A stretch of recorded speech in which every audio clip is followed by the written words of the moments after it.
Commitment a dirty word or not? That's the question I want to bust here today. And ultimately introduce you to my concept of how to deal with commitment issues, and also to become a little bit more in tune with the energy of commitment, despite whether you seek a long-term relationship or a marital commitment or not. You might seek something else. You might seek a greater future as a creative, or as a purposeful entrepreneur, or as someone exploring the world as an adventurer. Welcome, welcome, welcome. My name is Adriane Hartigan von Stauch. I am quantum love coach and master matchmaker from New Zealand. Just in the launch week now of establishing a new networking forum that is designed to help singles and what I call lovers in transit to get together and educate themselves, engage with one another, and ultimately finding a really healthy boundary around lots of edges we're experiencing when we are thinking about online dating and the world of networking around love and relationships. So I want to offer a network that helps you to feel safe, to feel included, and to feel ultimately successful on your journey to manifest the love life you absolutely desire. Now, commitment has become something that is not particularly easy to understand. Often when I use this word in my coaching practice, it seems like people have fear of commitment, or in some way not clear whether they can even ask for that. I mean, the world out there is so full of variety of wants and needs people express to one another, that it nearly becomes a little bit unclear whether the ultimate want of that something that holds two people together to create a future that sustain itself is become very, very, very vague. I feel that a lot of people don't understand why they would make a commitment, or when they have a commitment, to really not wanting or not wishing to honor it. Now, I think commitment needs to be a little bit assessed first before we get into a real clarity process to why we would commit to someone or not. Commitment, committere, it's a Latin word. Com is together, and mittere is really bringing something forward. Together we are bringing something forward in order to manifest something. You can't commit without another person's commitment. And yet there is a real need to understand that commitment comes from something deep within us, that we maybe have been wired to see a little bit different than other people see commitment. So we have all values around that, and ultimately I think we need to really find our version of what commitment means and how we want to live it and express it. We want to communicate what our boundaries are around commitment, and also understand that when we make commitment, that is incredibly healthy and really, really potent if we some sort of stay aligned with what we have given as something to share in the first place.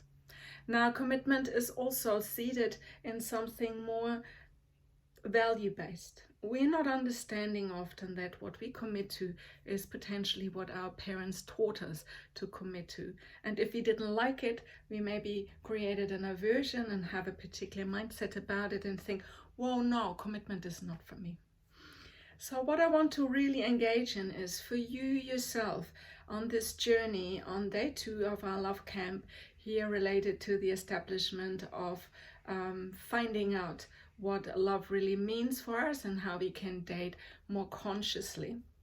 So really using this vibration of commitment as something we elevate to another level, much, much more our way. And in order to do that, I want to, introduce you to a concept that is very well known in the business world. The business world often talks about manifestation of businesses and business plans, and how we evaluate how good something is, how bad something is, how the economy drives something, and how weak we potentially can become if threats from outside destroy our hopes and our dreams to be successful in what we are doing. So we can translate this model of a business plan or an analysis or a strategy plan to our love lives. There's nothing, that stops us thinking very, very analytically and very, very creatively about what it is we are best at, what it is we are maybe needing to look for some improvement, also to look where our opportunities are and where we can expand ourselves into without really needing to look for, turning the whole world upside down. There's often things we don't even see right in front of us, and also ways to expand into and leverage from which we have already manifested in our lives. And ultimately, the threats really are there to recognize that there might be something outside that could stop us, but a threat may not stop us completely to be creative in a way and be proactive in a way to be committed on our journey. So this is what I call the SWOT. Lots of business people will know that. This is a little hand penciled creative piece of paper in my diary, which gives you just a little introduction to a model, to an exercise I want to go through with you today. So just use SWOT at the top of your page, and then S, which stands for strengths, W for weaknesses, O for opportunities, and T for threats. And if you just come up with each three of particular items or points that are valid and resonating to your love life, then it's very powerful to assess already what you really go for and what makes you a strong lover and relationship driven person, but where potentially you want to improve or find some answers to why certain things are not working the way they could work in your life. So I'll give you a strong example. Strengths is really in a love life people who are very outgoing, who communicate well, who have a sense of awareness of the needs of others, who find themselves very, very committed to be, in a relationship that thrives, not just two people, but sometimes whole families successfully. And weaknesses can relate often more to our internal world, where we're finding it hard to express ourselves or to speak up, or we find it hard to listen. We speak more the other way around. We are not really, prepared to open up more than absolutely necessary. A lot of people are very, very averse to letting criticism or feedback come in. So there's a whole world of inner things. We suddenly discover when something goes good, then it goes very good. But if the slightest weakness is filling our space, then commitment is a really difficult thing to approach. The opportunities often stand really quite away from everything. We often think like, oh, this is out there. Why would why would I be the one who is, lucky enough to have a life that benefits from these opportunities? Why would I go out and online date and find the person of my dreams? And why would I, seeing another opportunity to join my neighbor's sport club and get in touch with a new group of friends or associates? Or why would I go to the neighbor and offer my service as someone feeding the cat when they're going on a holiday, or doing something different that allows me to step into another person's world in order to learn and contribute? Contribution is a big thing. We will talk about contribution a little later this week, because it's certainly one of our 7 C's. But coming back to the first C, creativity, this is a creative process, and particularly dealing with the threats. I mean, we can easily make the threats a stopper and being very critical and saying, no, it's coronavirus out there. The threat is that we can't meet people. There's no way, and why would I go online, and this is all far too crazy. I cannot meet up with people anyway. I don't want to travel. Why would I do this? and suddenly against this wonderful word of strength and opportunity that is standing there, we are holding this huge resistance, this huge barrier that allows us not to understand threats as something we can actually change to an opportunity, or our weaknesses to our strengths, but we make it literally our enemy.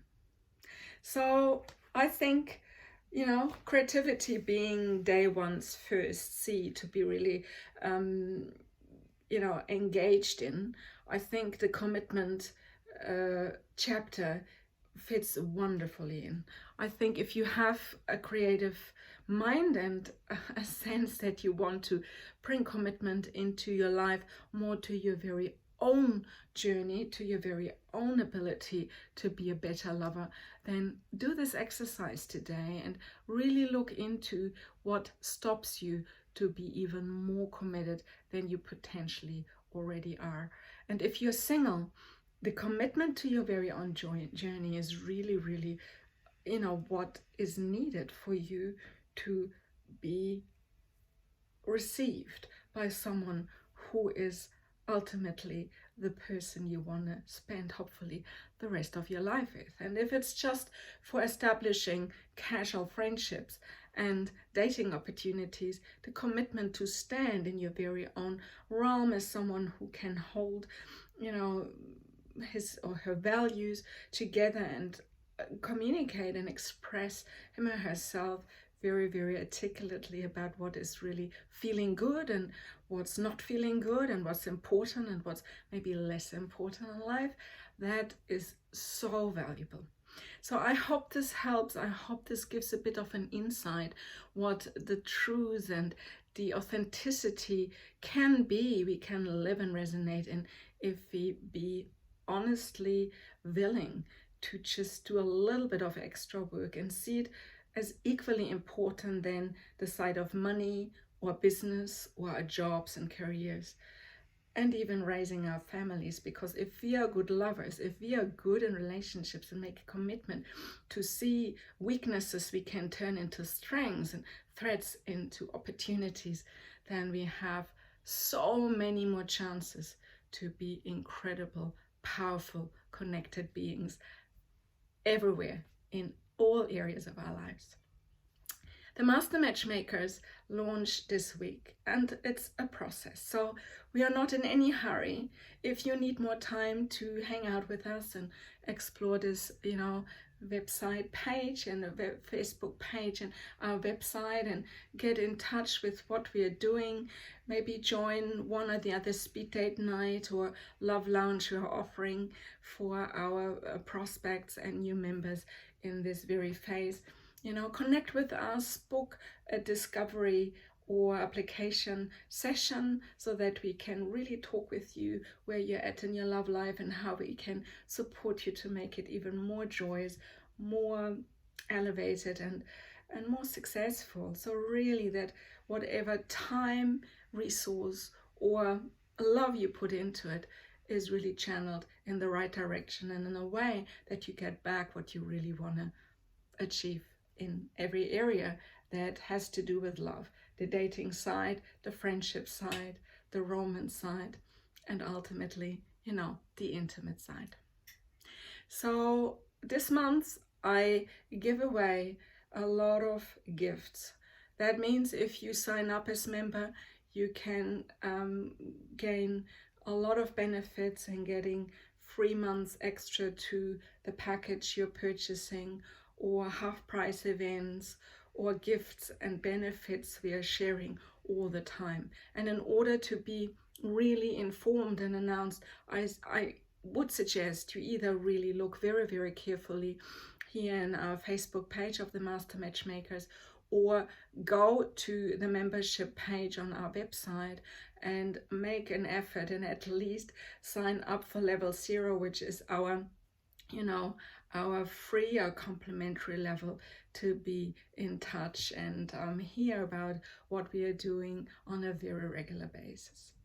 I invite as well to monthly calls that will have other professionals coming on and share their wisdom with us. So there will be a lot of sharing and a lot of interesting ways of learning about love and relationship in very, very, very, creative and multiple ways.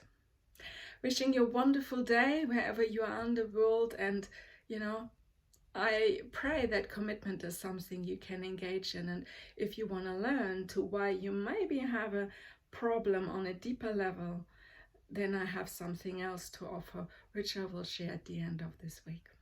Namaste. Thank you so much.